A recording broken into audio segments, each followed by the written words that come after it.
Our first comic is a regular here. I want you to give him some love. He is a Jew from New York. Give it up for Jeff Simon. Thank you, Scotty. Give it up for Scotty. He's one of the top divorce lawyers in the country. I've gotten divorced so many times, but I have him on speed dial. Or Fat Five, whatever the fuck you want to call it. I'm a Jew here. I'm a Jew from New York. Is any Jews here? Yeah. Raise your hand. Let me see a Jew here. Do you have a Mercedes, a Beamer, a Lexus, a summer house, season's tickets to the Knicks or the Rangers? You're not a Jew. You're not a real Jew. Any real Jews here? What do you got? Do you have a Mercedes? You have a Lexus? A real Jew? Give it up for the real Jew. Do you have any other real Jews here? Or the rest of you are wannabes, right? Just wannabe Jews, right? Unfortunately, I'm a wannabe too. I could have been a real Jew, but I didn't invest in bowling alleys in the late 50s. I got destroyed in the dot-com bubble of the 90s, and the year-weight housing bubble was strike 3. Fucking believable. My favorite period of Jewish history was 4,000 years ago. When the Jews were wandering around the desert trying to find the Upper East Side and the 5 towns, but they pissed off God and they had to settle on Israel. I grew up in the 50s. I was a big baseball fan. My favorite Yankee was George Weiss, the general manager. He was famous for making one-sided deals that only a Jew could make. Mickey Mantle called him the cheapest cocksucker he ever met. I knew that wasn't going to laugh, but I just couldn't pass up this fucking joke. The best thing about being a Jew is people think you're smart about money. Like whenever I'm talking about money, people hang on every word I'm saying, like I'm Dr. Alan Greenspan. The only time people don't hang on every word, the only people who don't hang on every word are hookers in Atlantic City. Trying to negotiate with one of these hookers is like banging your head against the wall. The best deal I ever made, is that a hooker? No. The best deal I ever made was marrying a shiksa. Does everybody know what that is? Yeah, that's a girl that's not Jewish. We had 3 kids, none of them got bar mitzvahed. I made $100 grand on that deal.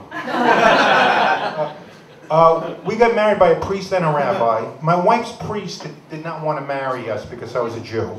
But when I showed him a naked picture of my 8-year-old nephew who was invited to the wedding, he gave me a high five, said, "I'll do your ceremony."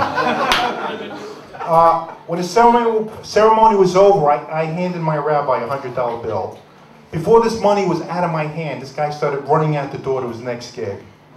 But at least I found out why rabbis wear sneakers to weddings. Because they're always running to the next gig. That didn't go over that good. Fuck, okay. I am on the same dating website as the Colorado movie theater killer, Match.com. Do you believe that? Is anybody on that? No, nobody admits it, but it's the biggest dating website in the world. 1 out of 2 people are on it. So people that have dates or with their husband and wives, 1 of you 2 people are on it. Check their emails. I know this woman, she's on Match.com in case her boyfriend breaks up with her. She wants to be. The Colorado killer's having a lot better luck than I am. Because I clicked on this lady's profile, this woman's profile. Her body type is, I'll tell you later. When's that going to be?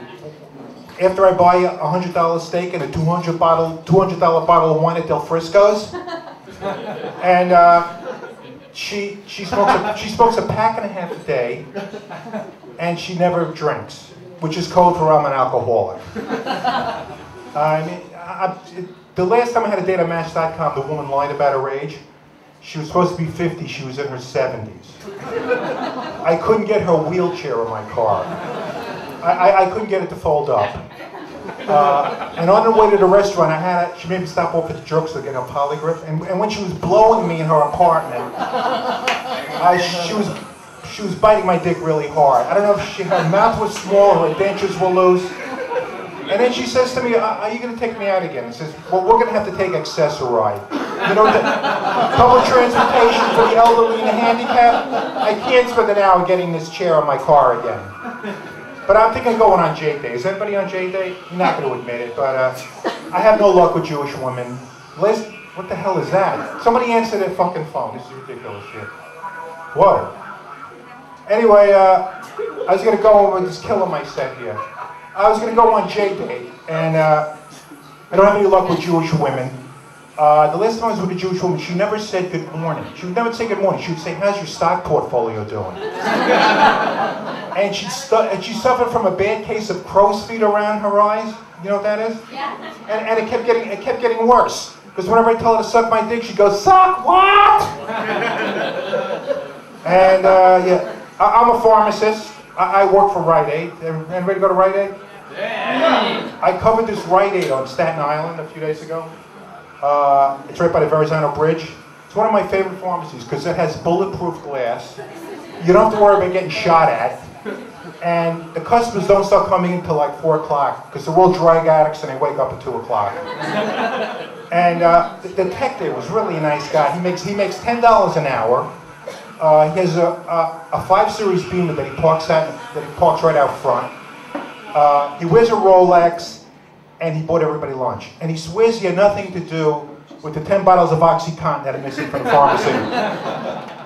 And the customers there are really nice. They get their OxyContin for free on Medicaid. Then they sell them for $30 a piece on the street. I feel like white trash.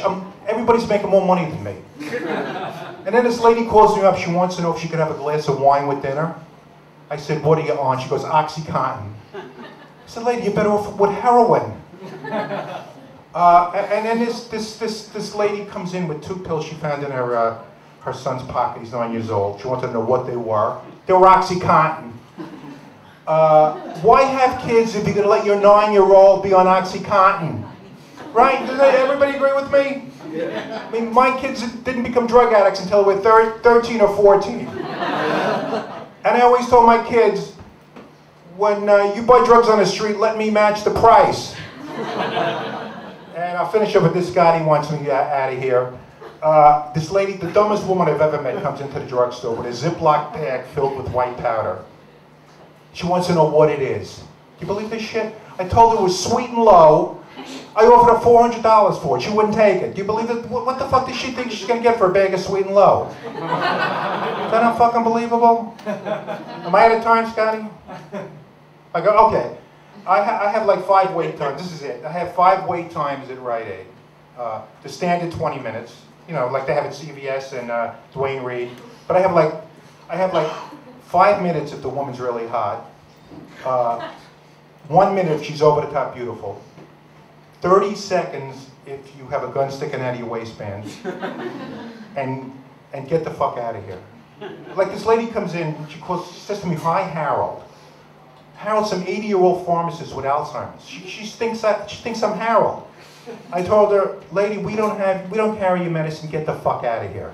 All right, I knew I shouldn't have did that joke. I should have quit on the last joke. I'm gonna get back to the great Scotty. Wait a minute. That's it.